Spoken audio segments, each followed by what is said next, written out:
Welcome to Intentional Endings, Living Fully, Living Gracefully. I'm Charity, your life doula. I'm so glad you're here with us. Death, a word often spoken in harsh tones, a reality many of us avoid discussing. It's a universal truth, yet so often we treat it as a taboo topic. But here at Tender Hearts, we believe it's time for a change. I mean, why shy away from something that has the power to illuminate how we live our lives?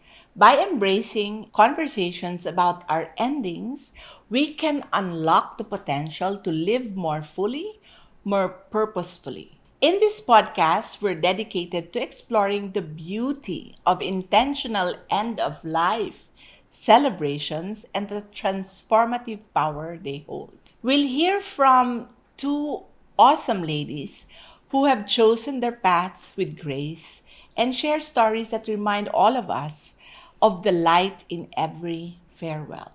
Join us as we delve into this important conversation, bringing compassion to what seems unspeakable and finding peace in every goodbye. Let's begin this journey breaking taboos and embracing the fullness of life together. With me today are two friends, two incredible, awesome women who continue to serve this world by answering their calling. I call them one of the few Renaissance women I have the honor of working with.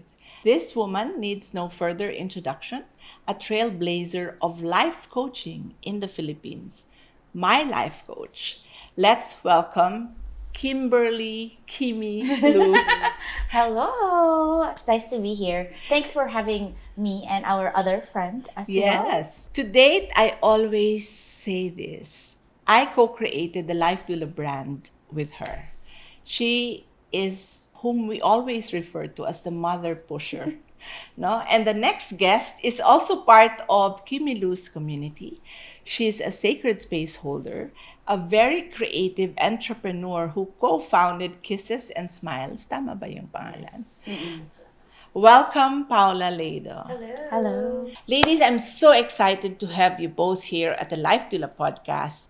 Shall we get this show on the road? We Yes.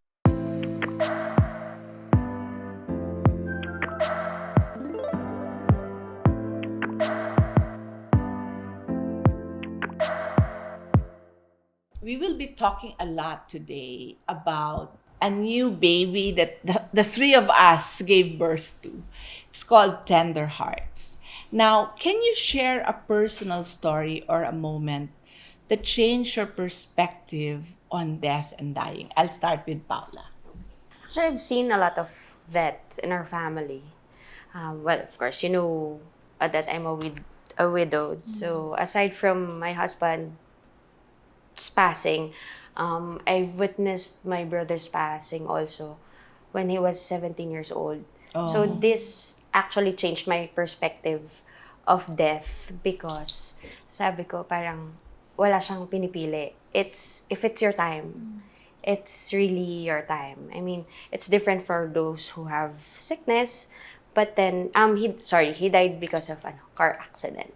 So he was the sudden death. Yeah, so he was the only one who died during the crash. All of the passengers they got bruises, just wounds, and he was the only one Passed who away. was taken away from us. So it was very tragic for us because he was 17. We felt that he has still, more to do with his to life, accomplish, to accomplish. But I guess, so sabi ko, I think it's his time. It's not something that, there was a time that people were parang blaming our parents because they were very lenient, kasi he was drunk at that time eh. So, that happened in the Balintawak flyover. So, they were the first accident there. Okay. So, but then, yun yung sinasabi ko sa sarili ko na bata niya pa. But if God calls him home, he well, We can't do we anything can't do about it. anything. So that's actually, I think, why also it's easier for me to accept when I lose people, when people die. It's the acceptance of, because it's his time already. It's their time. Kim? I think this is the first time you're gonna hear this story, and it's Uh-oh. about my friend who I lost. I think when I was maybe 21 years old, if I can guess right, and with Pau's story, like, oh, it's his time, but for me, I felt like he could have prepared better. So when he was talking to me, I felt like I needed to help, but I didn't have any tools to help. So the only thing that I said to him was, "I'll pray for you." And we know prayers work, but if I could have done much more, then maybe he wouldn't get into um, uh, like that situation where it cost him his life. So for me, if only we could prepare better Yeah. for that final day, then it would be better for us, the dying, and for the people around us, not like in shock Yeah. or not traumatic. Yeah. You know, it's so much more peaceful and gentler and tender. So Yeah. that's my story. Both experiences showed us different phases when people encounter death in their lives. The reality that there's nothing we can do about it when it's time, but also on the flip side, when you're given the gift of preparation, like you're sick or you're going through something challenging, then you can prepare. And preparation does make space for gentleness in that end of life, right? How do you think society's fear or avoidance of death affects the way we live our daily lives? Kim, you want to answer this I think question? this is when we are mindless, when we live our lives, we're not very intentional. We don't know what we're saying yes to or no to. We don't know clear boundaries because we're not prepared for the end of it all. We kind of brush it off to live our life, but we're not really living it because we don't know or we're not prepared for our final day. So I think my word would be mindlessness. So when we don't talk about it, I feel we're mindless about our lives. That's a good point. I think the culture of it being taboo in society stems from the mindlessness and the non-acceptance of reality that death is part of life. As Father Jerry Orbo said, no one leaves this world alive, right? And I want to make a follow-up question. I know that you're one of the people that really lives an intentional life, and experiencing death at an early age for you. Is that always at the corner of your mind? Yes, I always, with everything that I do, I'm always thinking about my dying day. Like, okay, when I die, of course, I want to leave a legacy. I'm also like trying to think of what will people say? Like, what did I leave them with? So it's always on my mind. And this is why, like, I'm so like makulit when I'm teaching, when I'm inviting people to do the things that I love, that I think would help them, like to practice gratitude, to celebrate their lives, to see aspiring moments in their day, like pinch me moments. I'm so makulit because I want that at the end of my life, that they will have a piece of that with them. Yeah, because at the Yes. end of the day, you realize with people passing this life, we leave memories Yes. behind. And if we don't create Correct. an intentional life, what memories are we living with? So, what does an intentional ending mean to you, and how can it influence someone's legacy? Wow, intentional ending. For me, it's really, contemplating. Or should I say, overthinking. Reflecting, maybe reflecting a lot. Reflecting a lot of how you would want to have an ending. I mean, not necessarily just, about life, but in everything, in all aspects. So it's really, like for me, I'm really an overthinker. But, it's also reflecting of how you wanted things to end. Si Kim Intentional naman. ending mean to you and how? Intentional ending. Well, you mentioned about the memories, right? Yeah. And we physically leave this earth, but our energy stays on with the lives that we have touched. Yes. So if you don't touch lives, then you're easily forgotten. I True. mean, I know it kind of sounds narcissistic. I think that, oh, I want to live, forever. But I guess it's really more of the like lessons or like the positivity, also the motivation and inspiration for others to live their lives more intentionally as well. Yeah, I think having clarity of how our life will end allows us to live a more intentional life. Yes. Right? Knowing that death is there and it's not something you can avoid. You cannot cheat it, right? You cannot avoid it. It somehow allows us or forces us to really be intentional with the yeses that we say in life. What do you say yes to? Do you say yes to memorable things? Do you say yes to activities that will leave an influence like what Kimmy Lou is doing? Hiking all of a sudden. Allowing us to see our potentials in how we can serve this world. I guess it's intentional leaving as in LIV. Yes. Leaving, yes. Leaving is equals to intentional ending as well. Because whatever you do, like what you said, you pick or you choose what to say yes to. Yes. If Yes. you're really intentional on how you live your life, of course, the ending will also have a, good result. Good ending. Yes. Yeah.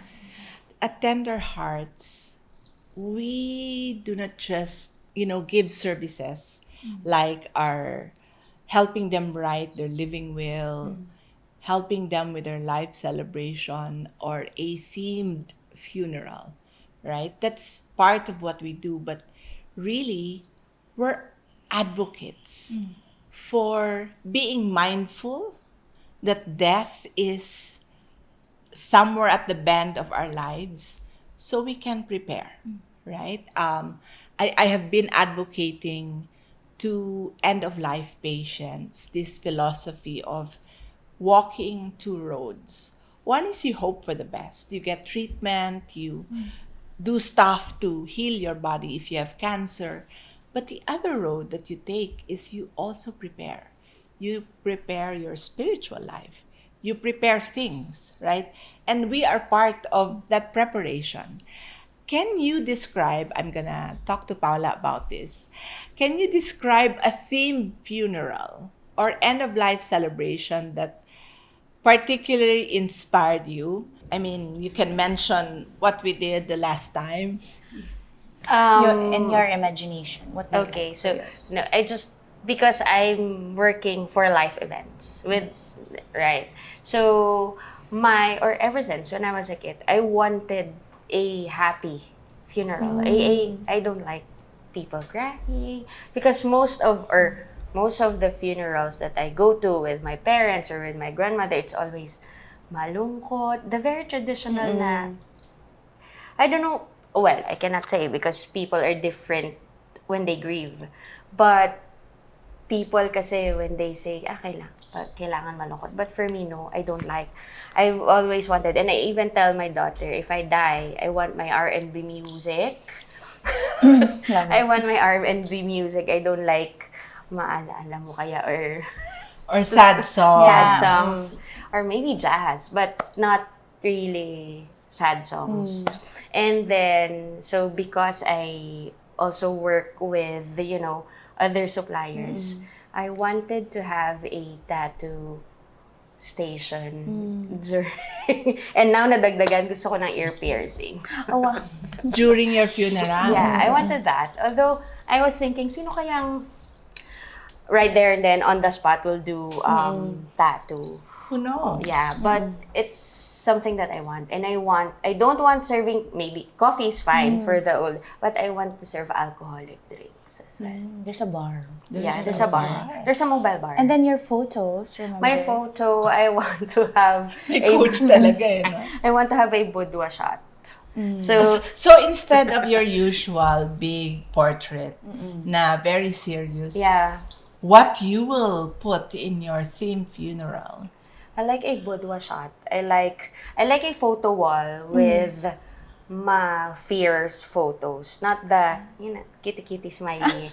I like the fierce ones. I like the more of, I guess, black and white photos. More of ganon. Yun na lang yung drama ko. I'm taking note of this because this is really part of advanced care plan when you do your living will, how you want your funeral to be. And that's what theme funerals are all about, right? What about you, Kimi? Oh, I answered this the last time we had our little session, and I wanted really to have some activities. Workshop. Workshop pa din. May pa-workshop. Like games or something. Like May registration Oo, pa, ganun. may groupings, ganyan. I don't know. Like, I just love it when people interact with one another, even if they don't know each other. And because nga, I always think of my dying day, then whatever I'm doing now in the present moment, I feel they should still feel and experience during my funeral.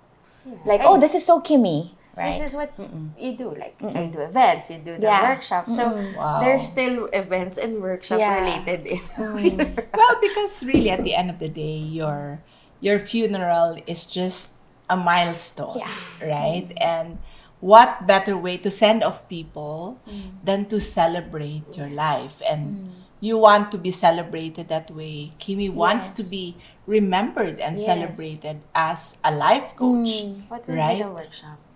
I'm not sure. Nagtanong ng Parang workshop. ano yun yung mga quiz, ganyan. Mga Quiz night. Trivia, may, ganyan. May pa-journal prompts. Journaling prompts, ganyan. I don't know. Passport, tatak-tatak, What are you ganyan. grateful What are you grateful for?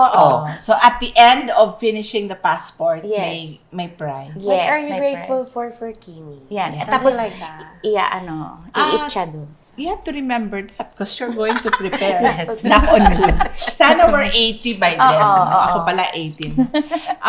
This is what tender hearts really do. We plan life celebrations. We believe that you don't have to wait for when the person is gone to be able to say nice things to them. Say it to them while they can still hear and respond. So yes, we mount life celebrations while you're still alive. And we even have a common friend, that she said every time she hits 10 years, like 40, 50, she wants to have a life celebration. Who knows? You can use it. She said, use it as a material for when I die. That I already had a life celebration. Now, how does planning the end of life contribute to living a more purposeful and intentional life? I think somehow we've answered this, right? Kim, you wanna? Okay, I think because you have planned your end of life, or the way that your funeral will be, and even your life celebration, then it's also so much easier. And I think I mentioned this earlier, to say your yeses, like it's just more intentional, and also creating moments that will lead to that end of life day, right? Like I mentioned, I really like the gatherings and strangers meeting each other. I guess until the end of time, I still want that vibe. So and I want people to just say, that's so Kimi, right?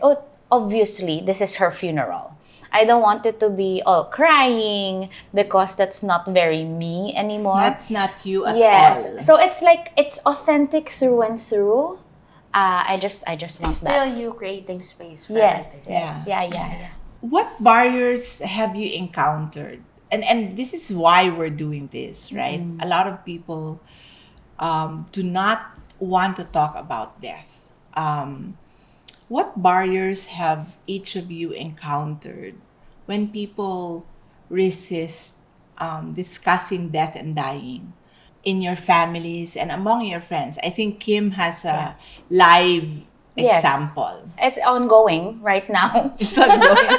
um, so I have been asking my parents, like, okay, so what's the plan? Do you have any plans at all?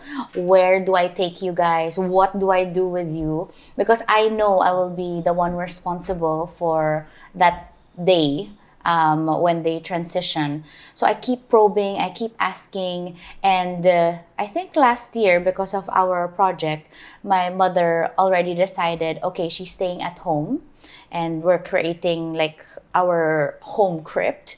And then just the other week, thankfully, she said, "Oh, because Chef Gaita passed, right?"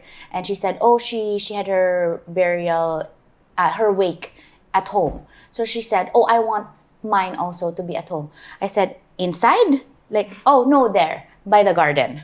So at least, we get to talk about it slowly, Slowly. slowly, Slowly. slowly. I think it's their generation who doesn't really like talking about death. I guess it's parang malas, or maybe you're attracting it, Yeah, all of you're these myths. you're fast tracking Yes, their like, why are you their asking me? You want me to die? Yes, yeah. So I think that's what's happening in their minds. But for me, it's really like, please, if you're gonna leave me, please leave me with peace. Like, really, like, that's what I keep telling them. Like, give me something to work with, or else I will be stressed and Yeah, I will sure. be burdened. So I think that's also something that everybody should be looking out for themselves. Do you want to be a burden, or do you want to be burdened as well? Yeah. Like, find out already, even if nobody's sick. yeah, that's true. Yeah. That's true. Paula. I think that's correct. You said that it's generational because my mom and my uncle is also like that. They don't like talking about death, ganyan. Ako, I'm very Open. open. I'm very Yes. open because I know what I want when I die. So my mom and my uncle, and I think because our family is like that, medyo we're tough love eh. So we don't talk about feelings, we don't talk about emotions. So so sila, when someone dies in our family, they keep it, and then they You don't don't talk talk about- about it. It's Oh. in passing, and then that's why I think it's also hard for them to talk about how they want to die.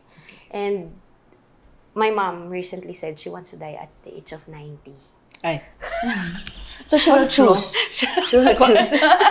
Yung minention niya yung hindi kontrolado. 90. I want to die at the age of 90. But But she's not actually, she doesn't continue her maintenance. She's very, she still eats sweet. So, we are telling her na, at hindi naman ikaw yung mahirapan. Because recently she had a check-up. If her sugar is 463. And then, Parang ako yung kasi na-stress na ako sa 140 ko eh. Tapos 400. yeah, because prior to that, she's 200 something. And then now, she's 463, her sugar. Mother, hindi tayo abot sa 90. So, hindi ako yung kasama, my brother. But then, the doctor warned her that if you don't take this seriously, you'll take insulin. But she's afraid of, needles. And how come you're afraid of dying at this early age when you don't follow or you don't take care of yourself, take care of or you're yourself. not being intentional Right. of taking care of yourself? So that's what's difficult on our part as the children, because they don't parang, and what they say is okay na, wag mag-check up, okay na, parang mamatay na lang, ganun, parang ba yun? Parang your kids. That's not really preparation. It's right? not preparation. You're preparing us to Do how this did I- earlier. Yeah, a lot of things still, at least you're there. You're slowly getting there. But for us, since my mom, It's a long way it's a pa. long way. Number one, Every week, ask her. So we've just discussed barriers as to why people do not want to talk about death openly. And I like the lens where Kimi is looking at. You're looking at it from the point of view of the people you love who will be taking care of you. So, really, preparation is an act of love for the people you are going to live behind, right? If you make known your wishes, at least she doesn't guess, right? Yes. Especially for her mom, who's very particular about a lot of things. Because at the end of the day, the dying moment is still a way of us honoring them.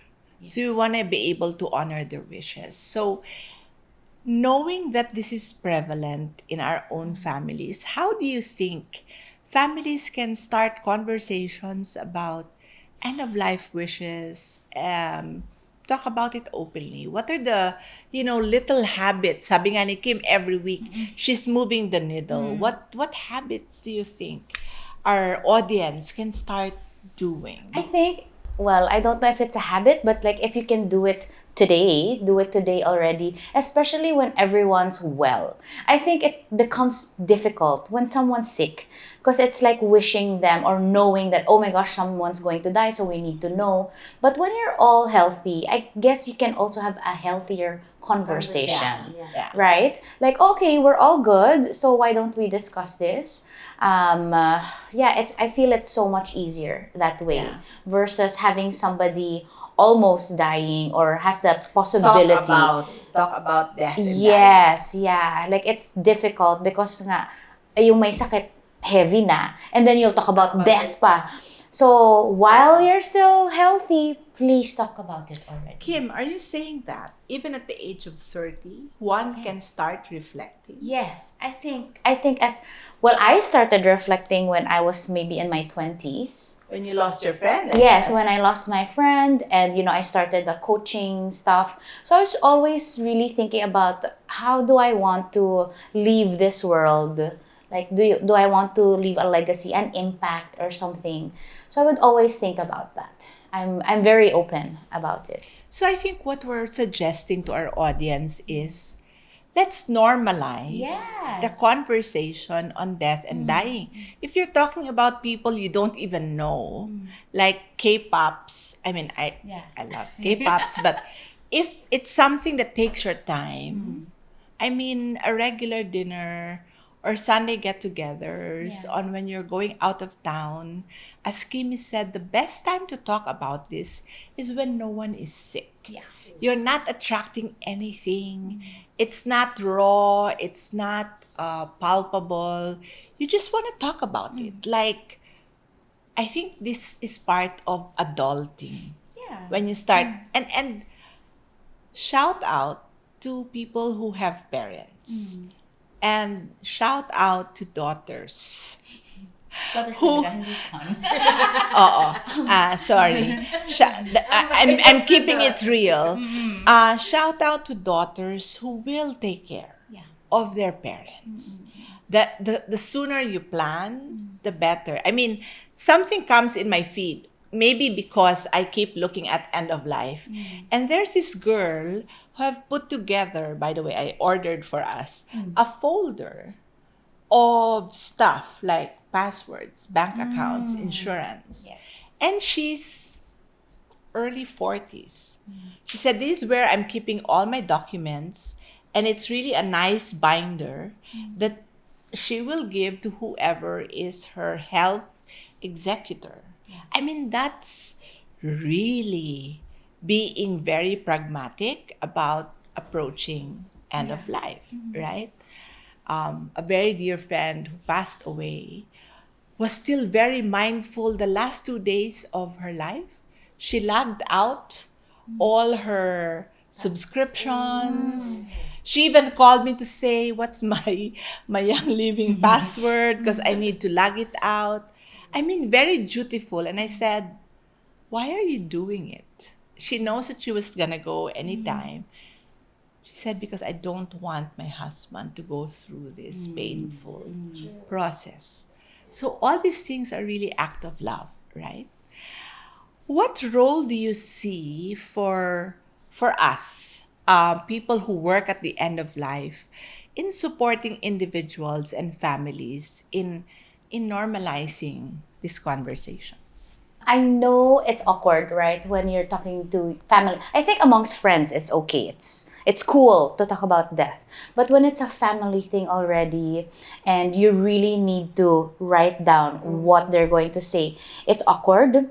So having another resource person come in and facilitate the meeting, I think would be so helpful. At least they don't have any biases, or they're not related. So parang it's work for them. Like, I need to know the details, so I need to write it down. That lightens the load for the entire family. And right? there's like no agenda. Yeah. If there's a third person like us doing this for them. And this is, by the way, our plugging that one of these days we're going to hold a advanced care plan workshop where we will teach people how to facilitate these conversations in your own family. So we're going to give you a tool, some form of checklist, but we will also teach you the art of being able to ask the questions without getting a slap from your mother or your father. Paula, in what ways can theme funerals, especially the recent ones that we did, reflect unique stories and passion of people we've lost? Diba? The one that we did in somewhere in Cubao. It's actually very paano ba? Personalized. It's personalized or themed funerals are very, And specific? I guess specific. Yeah. what's the right word? It's unique way of celebrating life. It's not actually the usual things that we only have flowers. The last time that we did, because can we mention, Doctora Boots loves to travel. So what we did was we put a map, World as map. a world map as a backdrop of her, instead of the normal green Drapes. plants and so we did a backdrop of travel, of a map, world map. Yeah. And then we had luggages. we had luggages, we had centerpieces of globe. Yes. And what else did we do? We did that it looked like in an airport. Oh, Yes. because she's a traveler, we converted the whole funeral parlor into a business lounge. Yes. This is what theme funerals are for. It captures, as what Kimi said, when I die, I want people that when they walk in, they will say, this is very Kimi. And that funeral, everyone who attended, That's very Doctora Boots. this is so her. Because on the first night, we had a travel theme. On the second night, we had the sip and share.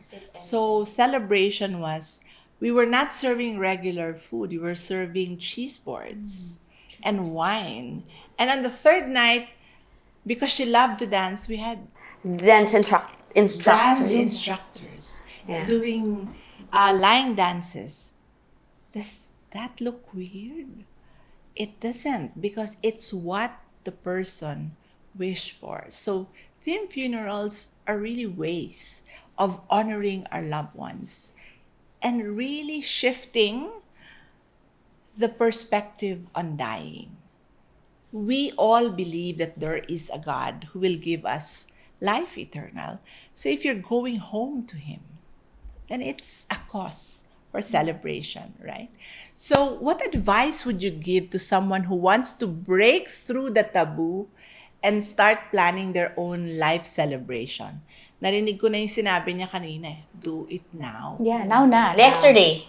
Yesterday. I wanted to share a story. Yes. Because my uncle recently passed and my May bago na naman pala siyang namatay. Oo, after my cousin, after 3 months yun, my uncle. So, my cousins, because they don't know anything, there's no it's very sudden.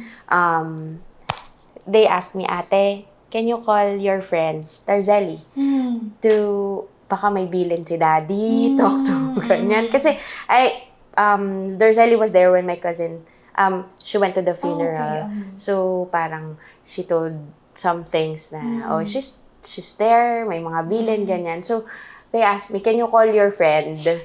Call a friend. Can you call your friend and ask, baka may bilin si daddy, ganyan. Na parang ako, talaga ba? Nung buhay, hindi mo kinausap.